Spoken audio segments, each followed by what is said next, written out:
Hello, everyone. Welcome. What's in the Glass Digital Beast stream? Gabs is here. Welcome you, every one of you. I'm sure you probably managed to hear what our Prime Minister had to say before. So I'm sure you all have different opinions, or maybe we all have the similar opinion. We're going to have a chat later on about that as well. Welcome to the What's in the Glass. What's in the Glass is a digital community. We're trying to put in touch as many, members of the beer industry or the drink industry or the hospitality industry, but not just them. This is a place for everyone. So where you can understand what is going on within this beautiful industry, which I'm very, very proud to be part of. My name is Gabs. I'm trying to be the best beer communicator I can. And I'm working around beer, I'm drinking it, I'm writing it, I'm doing photo of it, and I'm talking with as many people I can because it's a really, really important and crucial time for our industry. And we started with this show, the Digital Beer Streams, on last year in May. We did 48 different one of it. It went really well. We really enjoyed it. We found, we touched so many different important points with members of the industry from the UK, London, Europe, and even further than that. So we were thinking, why not keep going with this? We just found a different platform. We tried to look, be more professional and stuff. But most important, we do have a lot to talk. We do have a lot to talk because, as I said, it's a really, really crucial time for our industry. And not just in London, not just in the UK, but specifically in here, where the culture is so important. It brings so many people together. And when people think about London, there are some areas which are going mostly in the, in the radar just because they had better PRs, or maybe because they were screaming louder, or just because it has been a trend so far. And I spend most of my time in East London for reasons, maybe because I live in Northeast London, maybe because communities which I'm part of were colliding there. But I always had this interesting, magnetism for the west part of London. And I don't really know too much about it, despite I know there are incredible pubs, incredible breweries, but most important, very nice communities which are normally growing up and build up around these beautiful places around. So when I knew I could have chance to interview, if not the most important beer person in the area, one of them, I really wanted to jump on this opportunity. And I would love to introduce you Lucy from the Dodo Micropub. And if you just give me 1 second, she's going to be on the stream now. Hey! Hi. Very, very nice to have you here. As I said, welcome. Thank you for having me. My pleasure. I knew that about the Dodo from pretty much when you started to open in Hanwell in Ealing in 2017, if I'm saying right. Yeah.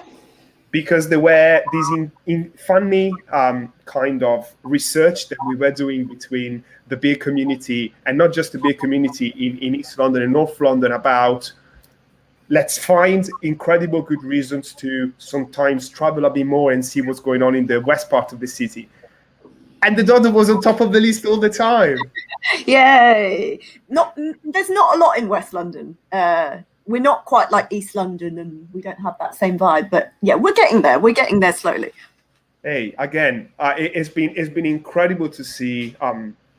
Then so many people heard about the place, went to the place, came to one of your beautiful events, and most important, the lockdown and all of these recent times gave so many other people the possibility to meet you online, because I was one of the people that were watching your tastings and when you were talking about things on Instagram or in other channels.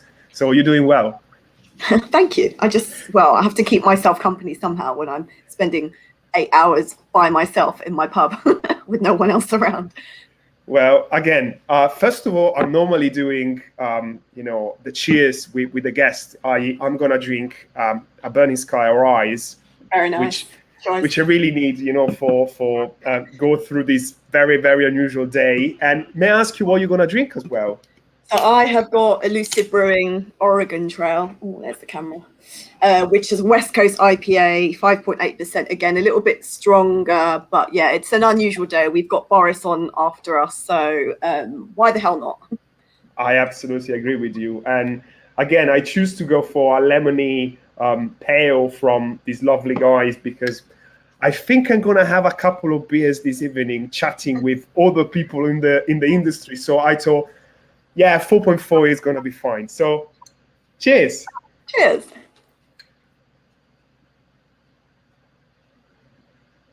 As you realize, I went for a pub-looking glass as well because I really want to feel like, That's good. I'm going to apologise for this glass. This is not the preferred glassware. So sorry, Andy from Elusive. It's a brilliant glass, And let me put it this way, Lucy. For the people that maybe didn't have the chance yet to meet you and meet the Dodo Micropub before, would you mind to give a little introduction about who you are and what you're doing? Yeah, so my name is Lucy Doe and I own the Dodo Micropub. So we opened in January 2017. And before I decided to up my own micropub, I worked in a completely different industry. So I spent over 14 years working in marketing, mainly for publishing and education sectors. But I just had enough. I always knew I wanted to open up my own business. I didn't know what it was going to be until I went to a micropub and absolutely fell in love with the concept and thought, okay, let's see if we can do this. May I ask you which micropub was? Yeah, so it was the Just Reproach in Deal, Kent. So I was your typical Londoner escaping like the rat race, went to Deal. I think they affectionately call Londoners DILs DFLs down from London. So yeah, that's it, and it doesn't look like anything from the outside, but immediately when you walked in, the owner was so warming and welcoming. We met some of the locals, which was just really funny. I hope that's the same sort of experience that people get when they come into the Dodo, and it just felt really nice, very unpretentious, very stripped back, kind of what like a proper boozer should be. Yeah, and I remember my first experience with something that I could link to a micropub experience was in Rye, the city of Rye. And I unfortunately can't remember the name of the place, but it was in the center of the town. It was orange a bit from the outside, and they had... Is it the Waterworks? I'm pretty sure it's that one, yes. Yeah. So I think that is the only micropub in Rye. Yeah, if I remember correctly, yeah. You absolutely nail it. That's the name. And I remember everything about it, apart from the name, because it was an incredible experience. And the locals and the tourists and the way that it was looking, people were seated when we were able to, next to each other. And there was a fire in the middle of the room. I mean, like a proper fire, like a voluntary fire, and it was brilliant. It was lovely and it was warm. So I think I have an idea about what micropub means. Yeah. And I know also that in your local you promote conversation between people. Can you tell me a bit more about that? What that means? So the micropub ethos is all about community and conversation. So there's no loud music, no Sky Sports. So there's no like TV distractions, no fruit machines, those kind of, well, they don't really exist anymore because we're in 2021, but no electronic distractions. And if you come into the Dodo Micropub, all the seating is around the periphery of the room. So wherever you're sitting, you're kind of either next to somebody or opposite somebody. And because it's quite a small, intimate space, it means it's a really easy opportunity to start a conversation, and then that falls into meeting neighbors, meeting whoever lives locally, forming friendships. So that's the essence of a micropub, is that. And I also know the fact that you named the patrons in coming into the Dodo. I know a name which is the Hanwell Massive, MSA, yeah. Right? What that means? Tell me a bit more about that. So what does it mean? So Hanwell Massive is almost like a play on like a gang name. So in West London, so some people think of West London as like Chiswick posh, but where I grew up in Brentford, not the posh bit of Brentford, West London was a bit like a a bit rough and ready. Like if you've ever seen the mockumentary People Just Do Nothing, where they live in the Brentford Tower blocks, that's basically my Brentford, my West London. So the Hanwell Massive was just, to coin a phrase, that like took that kind of gang culture, gang language, but in a really funny way. Like if you came into the Dodo and you looked at the Hanwell Massive, you'd see like a cute little 70-year-old with, you know, your young craft beer drinkers, and then just a mishmash of people. It wouldn't be your typical gang, like hoodie wearing and that sort of thing. Now it all makes sense. And I can see someone here actually, and they're all going, Hanwell Massive, great to see you. So hello, thanks for joining. I'm trying to put all the comments on the screen as well. So if you don't have a chance to see them, because I don't know if you see them as I see them on my window right now, but then I publish them all. So in a way or another, you get to see them. And what is and how is different the craft beer culture in West London in terms of, I know you've been a fire starter for it, and in terms of brewery, I know also Where Beer, for example, was one of the fire starters as well. But if you would like to tell to people from other areas in London, how does it feel, and what is the actual, you know, even the type of audience that you're having in your pub will be very, very helpful.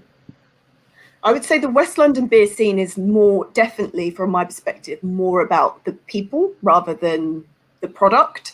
So I think in East London, or like, you know, if you go to the Bermondsey Beer Mile, you've got like brewery after brewery. It's almost like product. Like you could get so much amazing beer in that one location. Whereas if you come to West London, we're not dense on craft beer, but you come to West London and you get that kind of warm community feeling whilst you're drinking craft beer. You kind of have to seek out craft beer a bit harder in West London. So it's not kind of as explosive as some of the other areas in London, but it feels a bit more like a treat and a bit more like a gem in terms of chatting to people and having a community aspect. For sure. And that's why as well your selection into your place is comprehensive of real ale or cask if you prefer, and I know natural wine and real cider, prosecco. Is that because you have a passion for all of these drinks as well, or do you think is the perfect balance between having craft beer and all the products in our West London area? I think cask ale is, well, it's always going to be the first love. So if I go into a pub, I want a pint of cask ale. But and from a pure business perspective, cask ale is the best product for an on-site experience, right? Because you know, we're drinking a lot more at home. You know, you can't get a can of cask ale and it doesn't taste quite the same. You need it in a pub setting. So that would always be our preference. I think mainly our main preference and why we serve kind of cask ale or, you know, microbreweries and support kind of natural wine producers is we're fiercely independent. Like you don't see big brands in our pub. We only support kind of microbreweries, independent craft producers. And it makes sense. Okay, that's beautiful. I'm sure you can really rely on breweries that you're supporting. And I saw as well on your channel, it's real, the passion that you have for the people you're working with. And one of them, which I mentioned just before, Where Beer, I know you made a beer with them, right? Or they made a beer for the Dodo. How did it work? God, we actually made this beer, it feels like blooming ages ago. I think we made it in 2018. Oh, right. Yeah, first time we made it. Obviously, there's been several batches since. It was the first ever collaboration beer I have done, and I've actually not done, apart from like the International Women's Day brews, I've not done like another one-on-one with a brewery collaboration, although I have got somebody lined up this year to do that again. It was just it makes sense. Like they've always been very supportive of what we do, and obviously because they were like, well, they are really the craft beer scene in West London. We don't have that many breweries doing good stuff in West London. It was a natural partnership, I suppose, and it became one of their best-selling beers. They've continuously brewed it, and when we had the launch party for it in the good old days when you could like ram the small spaces full of people, it was just such a fun evening. Like I think we were serving like a beer a minute, and we got through 2 casks in like under 3 hours. It was just bonkers. And wow. Bearing in mind we're a tiny space, like people were just, well, they thoroughly enjoyed the beer, which is always a good thing, and they were just soaking it all up because it was a really nice collaborative, like local business project as well. 100%. I see Elliot probably came to have a couple of pints when when the pub was open, right? I see he says then actually the current batch is the best. So Yeah, good to know. Yeah. Good to know. Good to know. And you know, I'm usually trying to split the time that we have and that you dedicate to live stream to have an introduction and an understanding about the place itself, and in the same time, really want to touch some important, you know, kind of topics which are contemporary as well, and sometimes not maybe, you know, the most easy to touch, but we really have to do it. So having a look then. There we go. I've got a keg in the key. You see? This is what I'm talking about.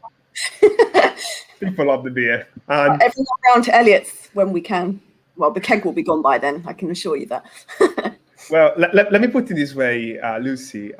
If you will say how the Dodo Micropub has been impacted from since the last year, but we're talking almost like 12 months now, what would you say about it?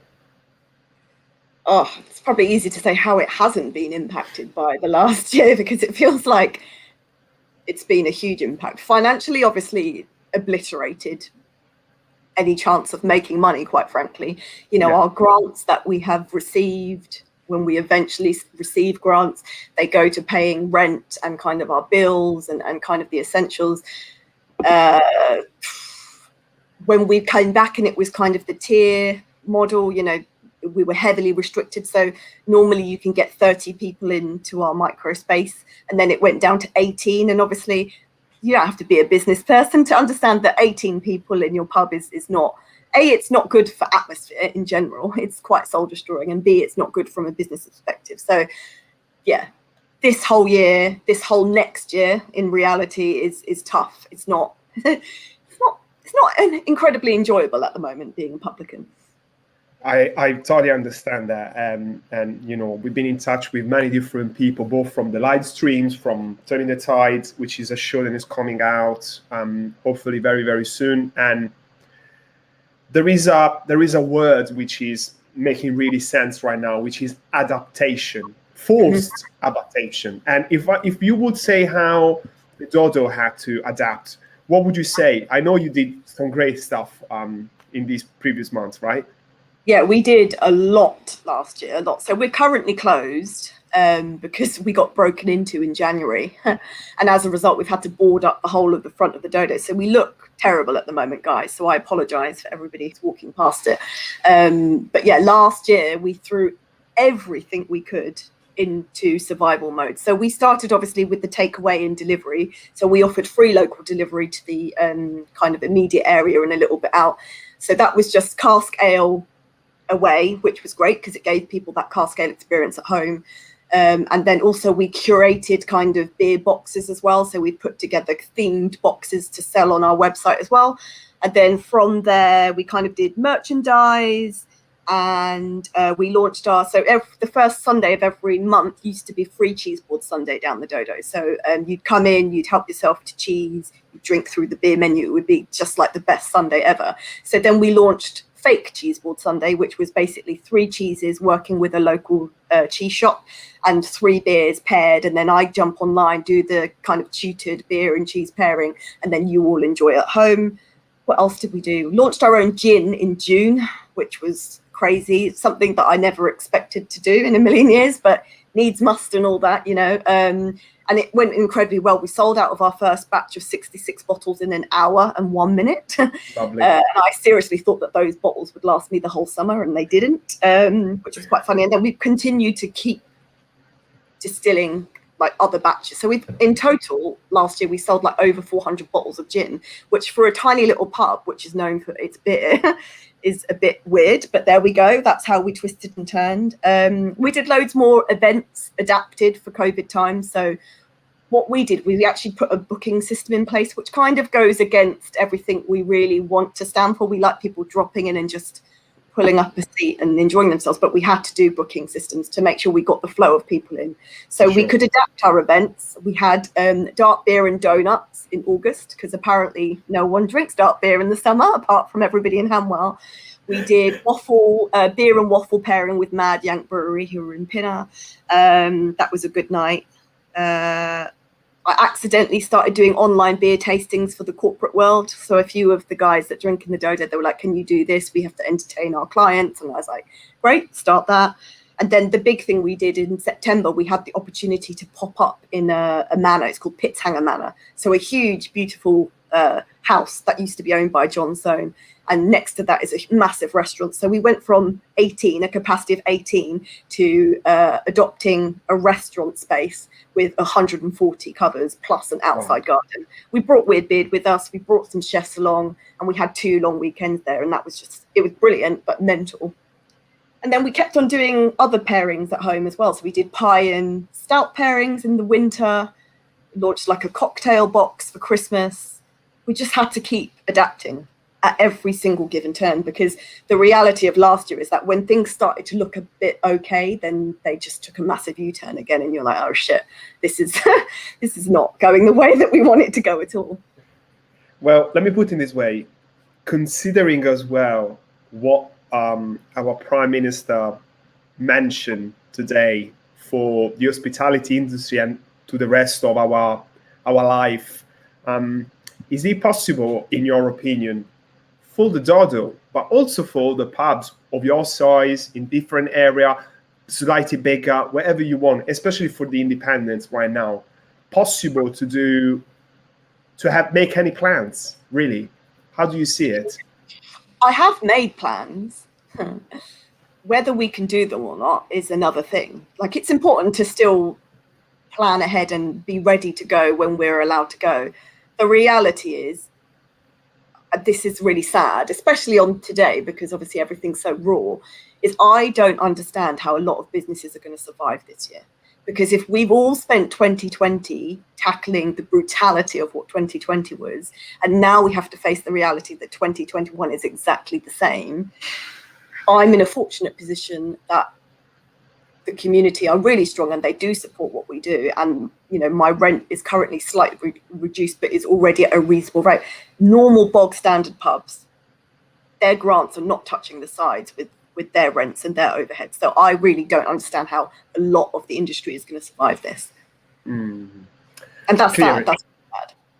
It really is. It really is. And but again, making plans, what that means in a way, if you have a business, like, let's say the Prime Minister today was saying that maybe we were going to open with a month in advance compared to the date that he actually said. Had that made a difference because he said an earlier date, or anyway, there is the uncertainty based on the fact that we are dealing with a very difficult issue right now? How do you see that? I mean, we are dealing with something that we can't control. And even though there is a roadmap now to get out of this situation, it's a disease that keeps mutating. So, you know, we could end up in another lockdown, even though, you know, there are signals that it might be completely over in June with the vaccinations where they need to be, etc. We can't control it, and you can plan as much as possible, but it's that silly, that's a horrible word again, isn't it? Unprecedented times. Like nobody can predict what is going to happen at all. Wow. So all my plans are based on like a very worst case scenario. Like when sales started to decline in sort of the fourth quarter of last year, that is what I've based this year on, because it can only be slightly better than that. I hope it doesn't get worse than that, but it can only be slightly better than that. But, you know, in these months, I'm speaking with many different people that are already within the industry, people that are just approached the industry, or people that are enjoying the beers without being within the industry. I heard so many times, I live in London, you know, I can receive on my doorstep the best food, the best drinks, I can watch at home my best films, I do have my hearth with me, I can keep going like this for years. And every time I watch these people telling them, just think about what you just said. You just said that you could easily lock yourself in the house, deprive yourself from your life that you had so far, and you're good with it, and you're fine with it. Like, Lucy, what do you think? We need pubs. We need to see people again, right?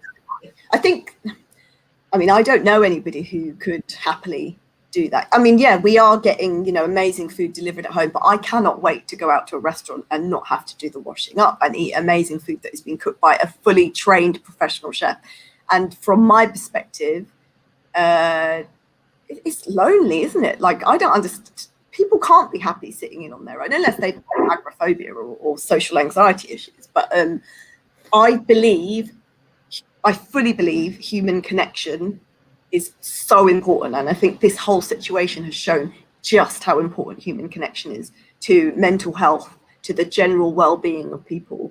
So I'd like to think that it will be like a Renaissance period, or like kind of after the Prohibition period ended. Like, I want it to be like that.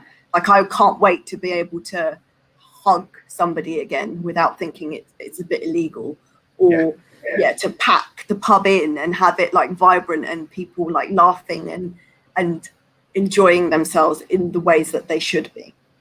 Well, and not just because you have a business. Anyway, of course, because you have a business, but also, I'm sure, as a pub person, as a beer person, as just someone that likes to have people around, because you seem very sociable, I'm sure you are. It's clear that we want to have that back. But again, I've been watching like different type of countries. I'm originally Italian, so I've been looking over there what's happening, and right now pubs are open there, and they still have to close at 6 p.m. So all the audience has moved to early drink, but that is creating a massive issue from the fact that people are probably a bit drunk around 5 p.m. And Italy is not really that kind of place where people drinking session beers. They go for red wine or spirits or strong Belgian beers. So I see the culture around drinking mutating a lot, and I don't know necessarily if whenever we will be ready to get back, because the science said that we're going to have a healthy and motivated audience as before, or maybe they like to have cheaper beer at home, and maybe they be less sociable. So if you will have any future projection, what would you say? I think it's difficult because you can get alcohol, and decent alcohol as well, very cheap in a supermarket, and you can enjoy that home. And I think more people are staying like in their own gardens or in their own households to drink. And let's face it, the financial situation of many people is not in a good, healthy way at the moment. So that is going to encourage people to go for the lower price point.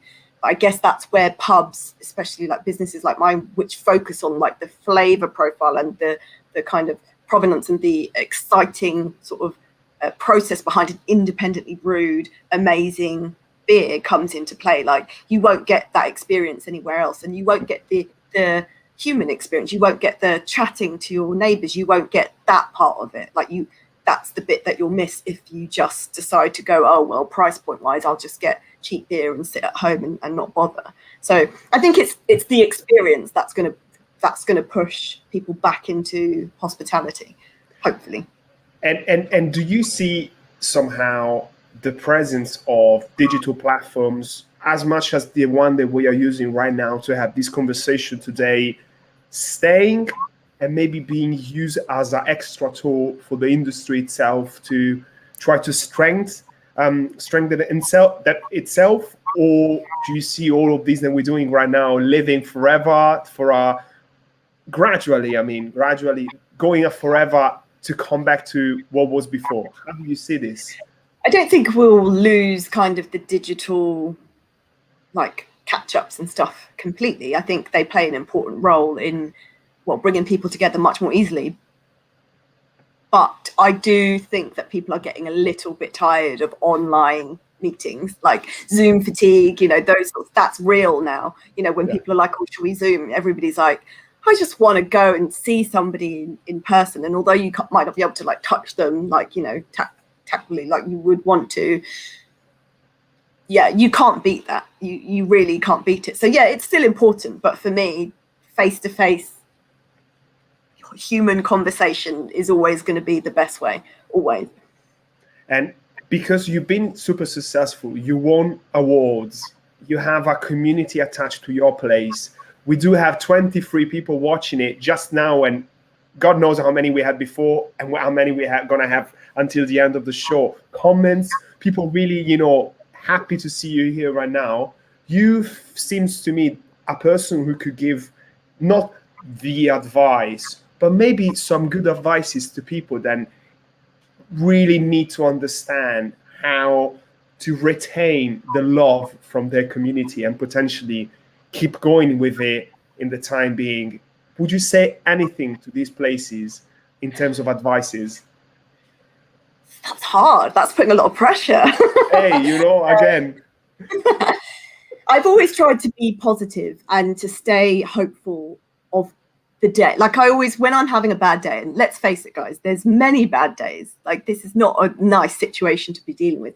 I always try and remember like the feeling of what it was like the last good time that we had all together. So I remember, like I fully remember the feeling of what it was like at the Pits Hanger pop-up that we did. Like the sun was shining, like everybody was out, we were singing, we were drinking, it was glorious, the sun was setting. Like, I guess that's the only piece of advice I can give is keep going. Remember how it felt to be back in the good times, because they're coming back.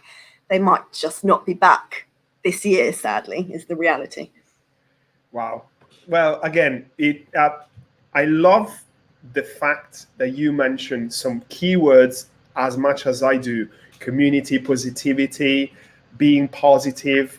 And again, I totally agree with you, because when I started to do these live streams and I was inviting mostly people from the industry, which I knew they were going to talk about the liquid, the beer, the tasting notes, most of the time we're ending up to have meetings which were saying mostly, I miss my community, I miss my people, I want to see places, I want to see people. So I definitely understand the importance of it. And I also would love to see the Dodo Micropub thriving, being open in a very good... What's your best day? Is it Friday or Saturday normally? Friday. Friday is our biggest day.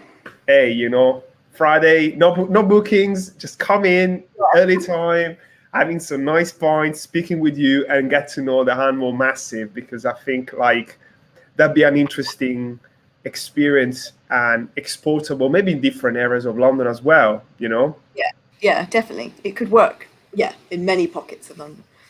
Lovely. And Lucy, again, we've been touched pretty much all the topics, and I wanted to touch with you. And I invite probably all the followers of the Dodo Micropub to keep being in touch with you, or whatever you're doing on the social media. I know you're pretty active, right, on the social media.